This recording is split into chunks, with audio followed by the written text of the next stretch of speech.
At rin na nga na po yung nasabi ko sa inyo mga kailab, yung campfire. O, kita nyo naman, napakalakas ng dalit niyan. At pag hindi naman lumakas pa ang dalit nyo na pakalalaking kahoy yung nakalagay. Hindi na nga ni mga kailab, wala na magi kami nagawa dyan. At ayun, pinahimas ko na rin dyan yung tent. Yung sabi ko nga kanina sa aking video, ay miss you muna at magkapakanan na. Yung aming campfire talaga yun, napakalakas. Palisinain pala yan mga kailab. O, ganyan lamang ang style ng pagsaing sa amin. Tapos habang iba naman, hindi nagkakulabit. Parang mga kulaklit na. Yung totoo man din mga kailabo. Abot langit ang ngiti.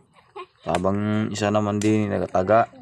Alis yung malitod na kahoy at madyan matulog mamaya. Malitod talaga yan.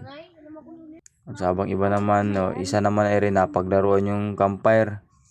Na ano, manausdong yung ano mga kailabay, yung gatong. May nga nila mga kailabay, mapapansin nyo dyan yung aming sinay, nagaparamdam na. So yun mga kailabay, abangan pa ninyo ang aking video upload. Thank you.